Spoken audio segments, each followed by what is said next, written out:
Welcome to Face2Face. This is a show about change and about what's next. It's a show that wants to ask questions, peel back the layers of our average everyday experience, and go beyond scratching the surface. We interview amazing people with incredible ideas and stories who have done wild, weird, and wonderful things. Remember that imagination shared creates collaboration, and collaboration creates community, and community inspires social change. I'm David Peck, and this is Face2Face.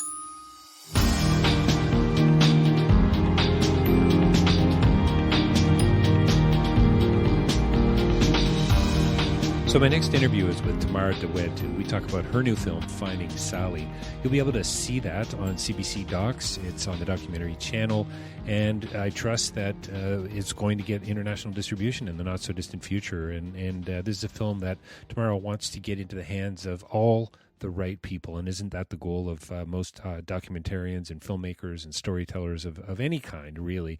This is a film about family. It's a film about trust and broken trust. It's a political film. It's a mystery in a way. It's a bit of a, I was going to say it's a detective novel. It's not a detective novel. It's a detective sort of like story where Tamara had to go in and do some pretty intimate, significant, and deep research into what was going on in Ethiopia in the late 60s and 70s, what was going on in Canada as well. As you'll find, the two are connected for Tamara's family. And she goes back home and she interviews her aunts to find one of her sort of missing aunts that she didn't hear too much about from her past and her own story. And so we talk about the politics of the time. We talk about pushing back and about social and political and democratic change. And we talk about why these things matter. We talk about why family stories matter. We talk about memories and how we've been sort of, conditioned to think in a particular way and to not necessarily go back and peel back those layers to find out what came before us and find those, see those dots and how they actually connect. And so this is a difficult time in history for frankly, for the world, but for Ethiopia in particular during this period. And so stick with us. And I think you're going to enjoy the conversation, but I think you're going to enjoy the film even more. So Finding Sally, CBC Docs, check it out. And stay tuned for the interview with Tamara coming right up. And don't forget, davidpecklive.com for more information about my writing and my speaking. You can buy a copy of Real Change is Incremental there, and certainly would echo some of the messages that are coming through in the film today in our conversation that Tamara and I have. And don't forget, too, face2facelive.ca. By the time you hear this, I think there could well be over 500 interviews on the site, and we're pretty excited about that. And you can advertise with us. You can sign up for our email newsletter. You can support us through Patreon. We would appreciate any or all of the above. And if you can't do any of those things, please consider leaving a review for us on iTunes and spread the word digitally. Send the interview to your friends and your family. Share it on social, share it on Facebook, and sign up for the newsletter and help us get word on the street about Face2Face. We're pretty excited about what we're doing here, and we're hoping to continue it for quite a long time. So stay tuned, and coming right up. And don't forget, rabble.ca, another platform where I exist, for a whole host of other writers and thinkers and bloggers and journalists writing about news for the rest of us. Stay tuned. Coming right up, Tamara Dawit talking about her new film, Finding Sally. Well, welcome to Face2Face. We're joined by a very special guest here today with us in a completely different time zone in another part of the world. We have Tamara Dawit here with us to talk about her new film, Finding Sally. Tamara, thank you so much for your time today and for joining us here on Face2Face. No, thank you for making time to talk to me. So we've got a few kilometers between us. We've got a COVID crisis that's providing some context for this conversation as well, and we've got a film that's full of meaning for you, I would think, personally, and from you have a very big family, by the way, and also there's this political import, it seems to me, to the film as well. I'd love for you to just sort of provide a little bit of context before we step into chatting more about the film. And by the way, congratulations on the film. Thank you. Well, I guess, in terms of a bit of the context, maybe even about me, I'm an Ethiopian Canadian. I grew up in Ottawa. I lived in Toronto for 15 years. And then now I've really been sort of living out of my suitcase, I guess, between Canada and Ethiopia. And one of the real driving forces for me to start spending more time in Ethiopia was to work on this film. And this film really follows the story of my family, because I found out that I had an aunt that no one had ever told me about. And in finding out about this aunt, Sally, was really the catalyst for the whole film, and for me to look at both contemporary Ethiopian history and going back a little bit into the 1970s, into the time in Ethiopia of the overthrow of Emperor Haile Selassie, and a period when Sally disappears. So this film is my investigation into what happened to Sally and really why my family wasn't talking about her. And it was an opportunity for me to realize that this isn't really a story that is specific only to my family. It's something that has impacted most families in Ethiopia. So it's kind of interesting that you say that about most families in Ethiopia, and I think it's part of the world that a lot of folks don't know a great deal about, and I think, and thanks for that for me too, just providing some history and context to what was happening at the time, and I've, as my listeners know, I've spent a fair bit of time in Southeast Asia with the work that I do, and so I'm very familiar with Cambodian history, for instance, and the Khmer Rouge, and it was around the same time, the late 60s, Vietnam War, into the 70s, the late 70s, and then of course the Ethiopian famine, and so that was really great for me to get that. So, and thanks, but so it's a family film for you, but it seems like it's so much more than that. Yeah, I mean, for me, I think my motivations to make this film, when I started trying to research about Sally, I didn't know it was going to be a film. I just knew that I wanted to know more, and I wanted to understand why there was this sort of culture of silence within my family and within other families.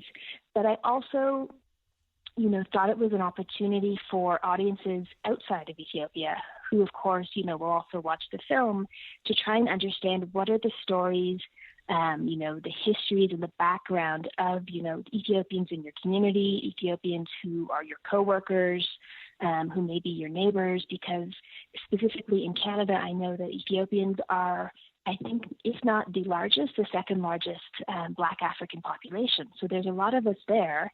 And I think, through mainstream Canadian media and culture, we don't really have a good understanding about what has driven Ethiopians to flee and to migrate to countries like Canada. So I hope that this film also, I think, gives a bit of context to that, because really, the only thing we hear about Ethiopia is about famine. And of course, there's much more to the story of the country than just that.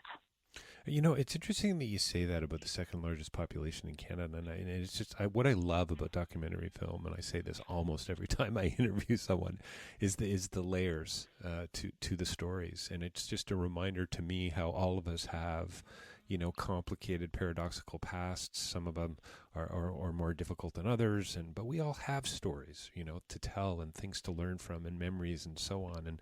And I love that, I'm going to use the word commiserative, but that aspect of it that sort of builds this global community. We really are all connected in one way or another. And for me, your film has all of a sudden, in just a matter of minutes, become a film about new Canadians. And for a Canadian like myself, who's lived here all my life, to say, hang on a minute here, these folks are coming with sometimes crazy, difficult, emotional, violent stories. They're leaving families to come here to build new lives. And I did you have that sense going into this film as well? Was that something that you were hoping to accomplish, or was that more of something, sort of something you came to after the fact?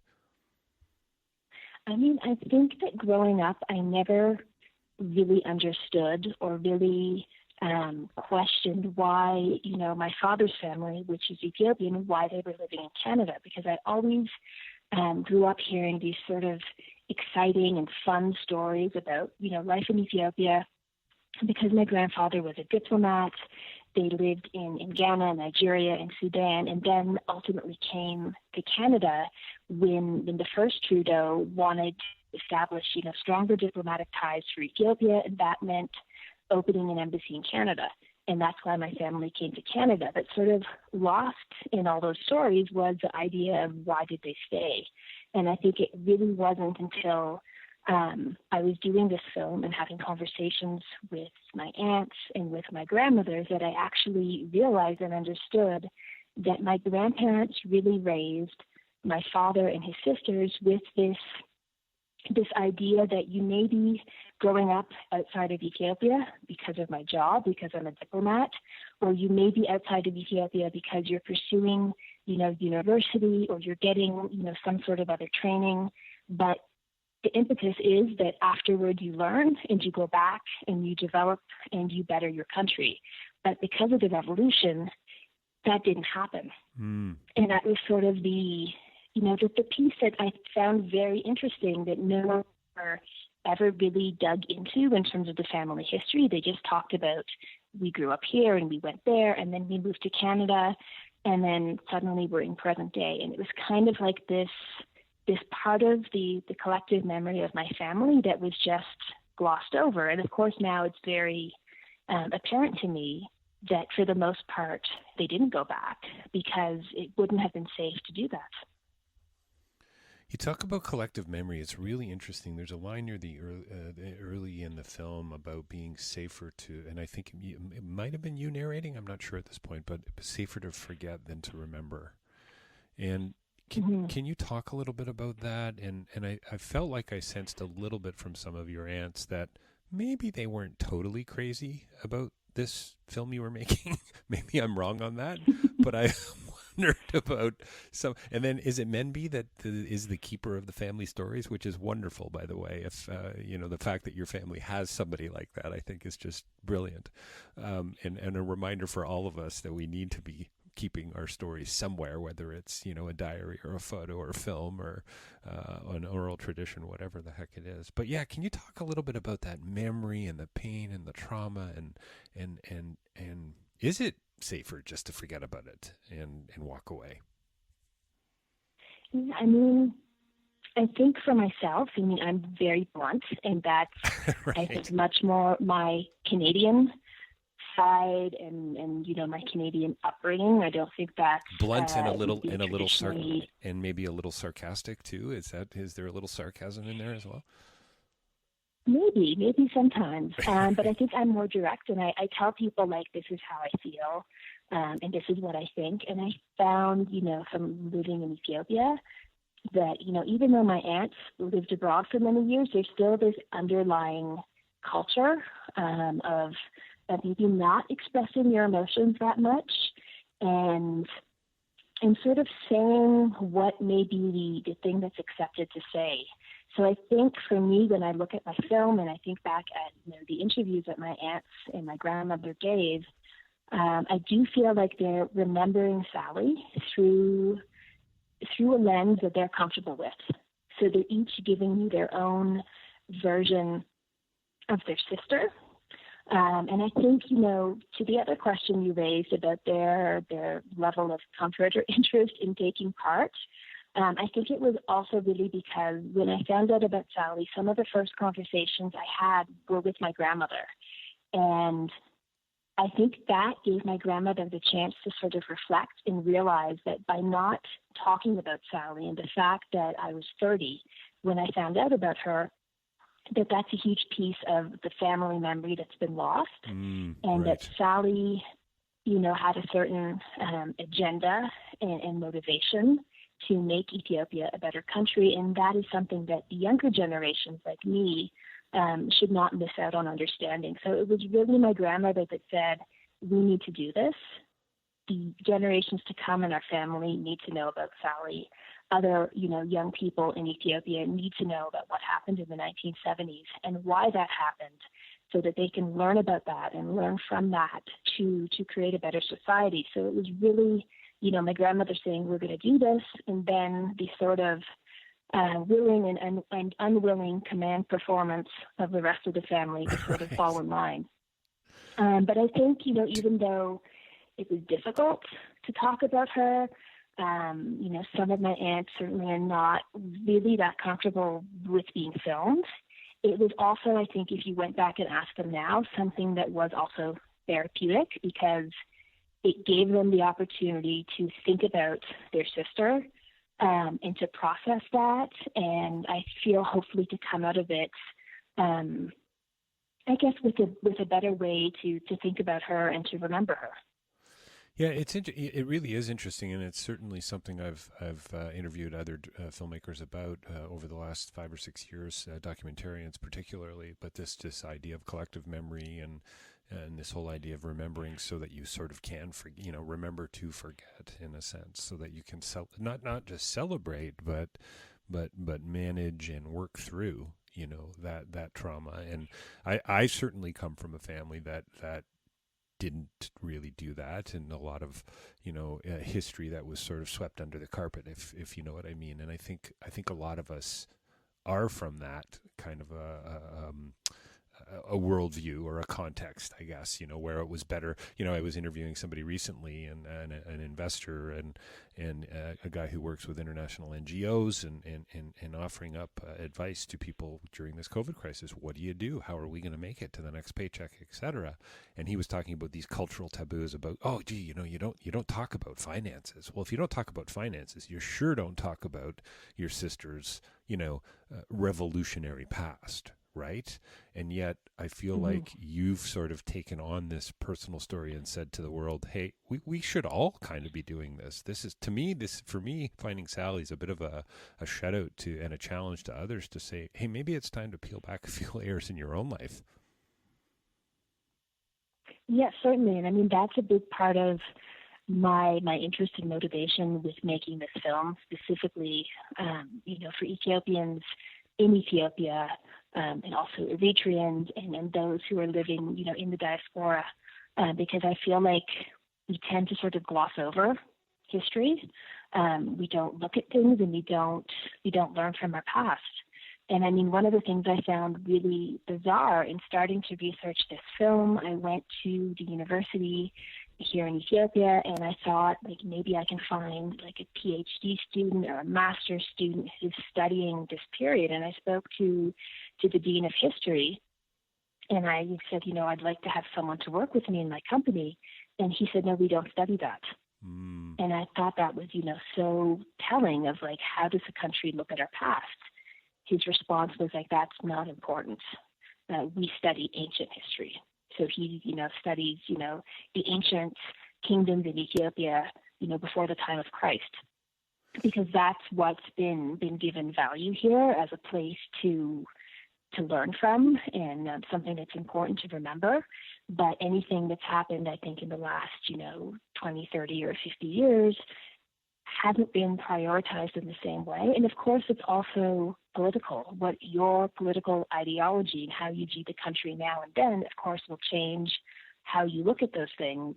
But I think it's a huge missed opportunity for critical thought and conversation that's really important for Ethiopians to be having. Is that kind of a top-down thing, or is that bottom-up? Is that sort of cultural, would you say most Ethiopians feel the same way? Or is it being kind of imposed ideologically to say, hey, you know what, let's just not talk about this, and let's not study it, and let's not go on talk shows about it, and not write about it in editorials and so on, and kind of, as you say, glossed over? Is it sort of understood that that's the way things are? I mean, I feel like it's maybe a bit of a cultural hangover from the communist period. Because the dictatorship that took over after the emperor was overthrown in 1974, these were communists, or these were people who were taking communist ideology so that they could have a closer relationship with Russia. So that meant, if someone in your family died during their period of leadership, it would be and I'm not talking about someone who's died from natural causes, someone who was seen as politically opposed to the government, right? Someone who was in a group like the Ethiopian People's Revolutionary Party that Sally was a member of. If someone died in circumstances connected to that, it would not be possible or safe for you to mourn them, because you'd basically be acting against the government. So I think it's small indications like that that told people it's not safe or perhaps wise to remember those things and to talk about them publicly. So I think it's really only been in the last 10 years that this idea of looking at the Derg period and looking at the Red Terror, which was, the period of sustained violence and state-sponsored killing across the country, that's very new. And I think that started partially because the government supported the opening of a museum that is a memorial to the Red Terror. So even though, that's a great museum, they helped me a lot with the film, but that is a museum looking at that period from a perspective that is politically okay with the current government. So I think that starting up, then people started releasing books. There's been another film that came out, a dramatic film about a decade ago. So I think people are starting to come out, but I really want with this film to encourage people to talk about this more, and for people to also, dissect this moment and what does it mean for us now. I love that you make the point of, and I don't remember which aunt or which sister it was, but the line was, our conversations were always political. And I think it was when your family was living in Ottawa, or at least part of your family was living in Ottawa, and you couldn't help not to be political, I suppose, during that time in some respects, living in the capital of Canada and so on. But is there a sense in which you want people to become, would you say, you kind of wrap up the film talking about the future and change. And I also love the fact that, Sally believed in climbing the tallest mountain. It sounds like, to me that you do too. Yeah. And I'm with you on that, by the way. Is that the challenge? Is that the push? Let's not just watch the film. Let's not just think about it and have a coffee, but let's actually peel back the layers and step into this and see what's next. Yeah, I think definitely for Ethiopian viewers, that is what I want to have happen. I want this film to trigger critical thought and sort of intergenerational conversation. So if you're someone who's 20 or 30 or 40 who wasn't, alive in the 1970s, I want you to watch the film and then go and ask an elder in your family about, what happened to you during that period, and to start to share those stories. But also to start to think about, what is the future that you want for your country, and what is the sort of systemic change that you're looking for? Because Ethiopia is heading into an election, and I think this is an important opportunity to look at what's happened in the past with the democratic process or the lack of a democratic process, and think about what can we take from the young people in the 1970s? Because for me, I can't vote in Ethiopia. I'm a Canadian. But in researching Sally, I found that a lot of the ideology and the hope and the aspirations of her group, to me, really still resonates today. That's fascinating, because I was going to ask you, I love that notion of resonance. And I was going to say, did you, so a couple questions here, I suppose. Did you come across any sort of pushback, to your research and to the film, and as you got in a little deeper, or it's probably a bit of both, or did you find people saying, hey, we're with you, this is great, we kind of feel the same way, but we're waiting for somebody to take the lead? Does that make sense? I think I spent a really long time, doing research and trying to track down people who were part of this political organization and Sally's comrades. Because, of course, the perspective that my aunts have and my grandmother is very much from the outside looking in. They weren't with Sally when she went underground, so they don't really know what she was doing. So I felt that it was important for me to do, research by talking to her comrades, talking to the other members of the EPRP to try and understand not only what Sally was doing, but what was their mission, what was their mandate, how were they trying to affect change. And I think that certainly was a very important process, but also a very slow one, because this is still a political organization that's active today. There's still, there's been splinters within the group, but they're still largely in opposition to the current government in Ethiopia.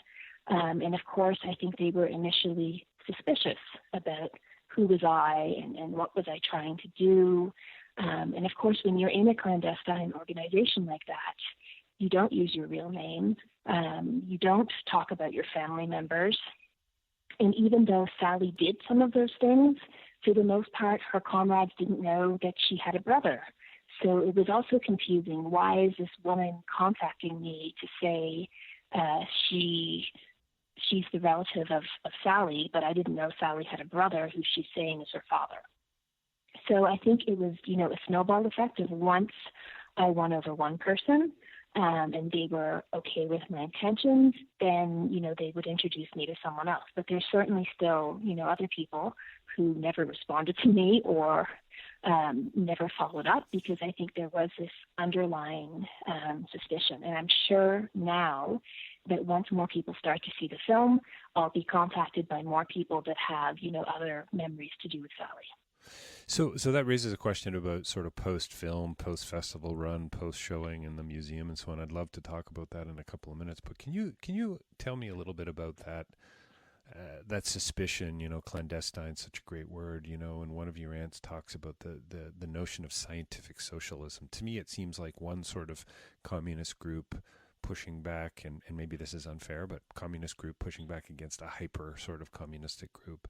And it really became about power and the Red Terror. It sounds horrifying, and the Derg and so on.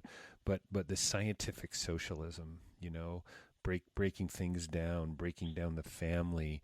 There was a phrase, I think, that one of your aunts talked about, which meant to point. I'm gonna find out, and so that to me continues to break down trust and relationships and community. And so who could you go to, right? So I would imagine some of that is still very much, you used the word resonating earlier, and I would think very much still a part of the culture. So yeah, can you talk a little bit about that? Yeah, so I think what you're referring to is a clip in the film where one of my aunts sort of talks about how the Derg really asserted their power or their grip on society, and that was using this term of scientific socialism to really break, the connections within households of Ethiopia. If you look at Tamara, the Derg were not the EPRP. They were the ones pushing back the coup sort of against Selassie the Emperor and so on, just to give a little more history. Yeah, well, the thing to also clarify there is maybe that, the emperor was really overthrown because there was a populist movement among, students and workers who were looking for democratic change in the country. Got it. But what happened, amidst all of these protests, the army came in and sort of used the opportunity to take control. And of course, people quickly realized that the army doesn't necessarily have the best intentions of the people front of mind. And the army is not really a communist based group, or they don't have the full communist ideology that was what was driving the student movement. So the army really, snuck in and took power.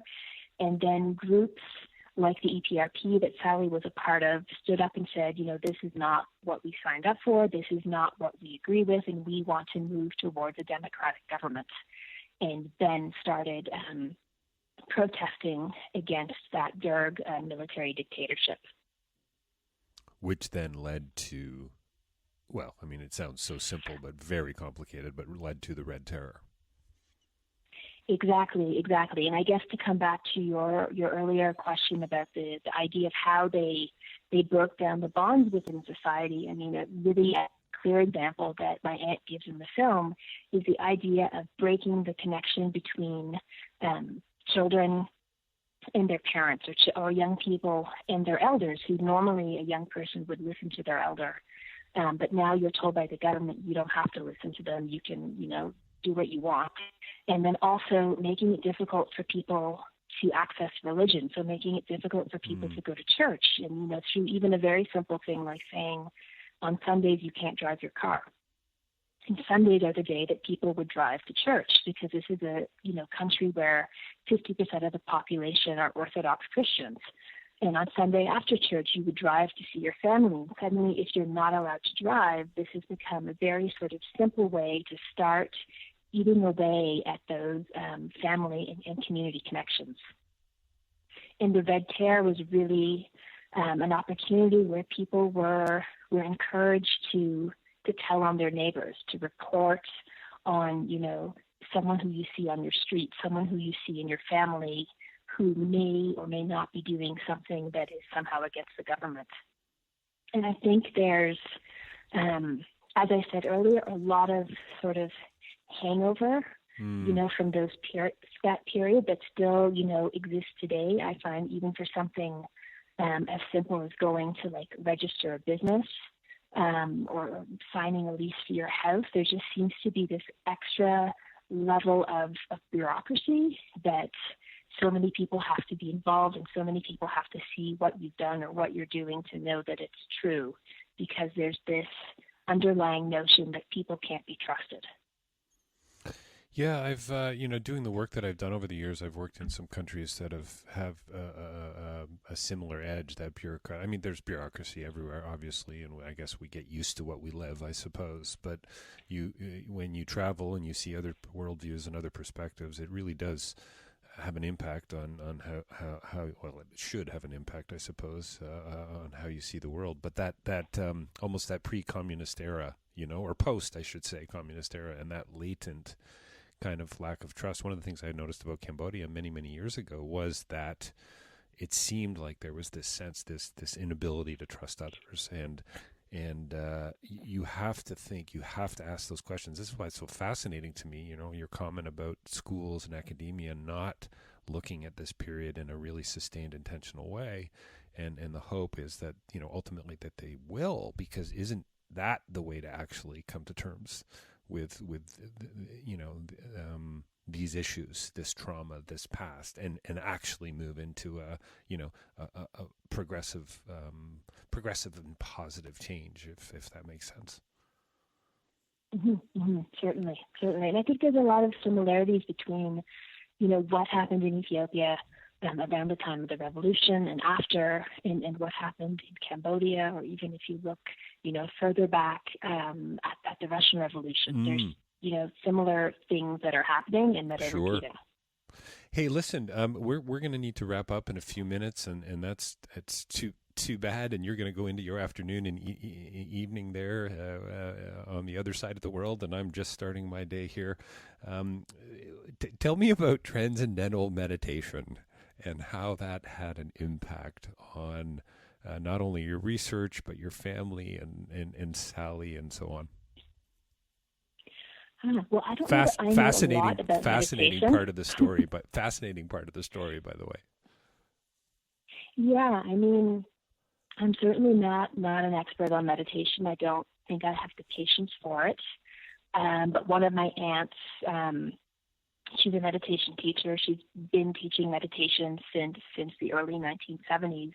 And I think, if you look at all of my aunts and how they survived and how they dealt with what happened to the family in the 70s and 80s, I think, her, because she had meditation to fall back on, certainly was an assistance to her. And I think, that's perhaps one of the reasons why maybe she managed to stay in Ethiopia and to live through all the horrible things that were happening around her in the late 1970s, because it really gave her strength or rock, I guess, in the same way that for many people religion would do the same. And one of your some fascinating photos in the film too about the yogi and meeting with the emperor and so on. And one of your aunts is quite an artist, and I love that scene of the paints and the brushes. And once again, I mean, that's a form of meditation, right? It seems to me. Yeah, definitely. I think probably all of my aunts have their own way. Of dealing with these things, right, and the ways that it manifests in their lives and through their personalities. So the film wraps up with the monument and your work and all this research, and where next for you with this story? Obviously COVID, and it's going to probably change how you distribute the film, and it's going to be airing on April 30th, coming up in the not so distant future on CBC. And what's really important is that it will still be there for people to see post opening night. Can you talk about what's next? How this might have an impact academically?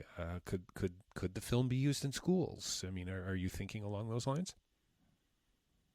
Yeah, I mean, I'm definitely thinking about doing those things specifically in Ethiopia to make sure that there is access to the film beyond the TV broadcast here. And so that means, because the film right now is largely in English, we were in the process before we had this work shut down because of COVID of dubbing the film, so that the film is available in some of the larger languages that are spoken here in Ethiopia, so that it's much more accessible for things like community screenings, for screenings in the cinema, in the Red Terre Memorial Museum, to try and do outreach and discussion around the film in schools. So that's sort of really my plan and my focus for the coming months. And I'm using this time of being locked down at home right now to really work on ironing out some of those details, because I think remembering and looking back at the Red Terror is much more than just one film. I want to encourage and try to document other people's memories, so that there is much more of an archive of content about this period that we have kept as a country and as a society. I love that notion of documenting memories, and maybe that's a good place to sort of wrap it up for us today. I mean, there's always so much more to talk about, Tamara. I mean, it's just, I love the layers that you peel back, and it's just such a great film, such a complicated and difficult story, and yet you've brought it to life in a way for us to see. And I think, again, great, what a brilliant medium documentary film is to challenge all of us. Yes, it's informative and it's historical, and isn't it interesting to know more about what happened, right?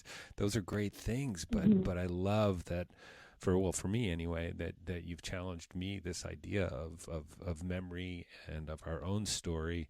And I think there's so many favorite moments for me, but the notion that every family should have a keeper of the family story is probably one of my favorite takeaways from your film.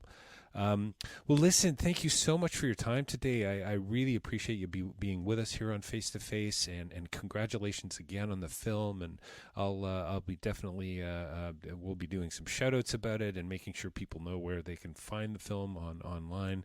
And so what's next for you other than focusing on the film? Has COVID got you? You've got your own production company, don't you, as well? Or you guys must be working on a few things in pre-production. And what's the future looking like for you? Yeah, I mean, I do production work for other Ethiopian filmmakers. So I have two Ethiopian directors I'm working with right now.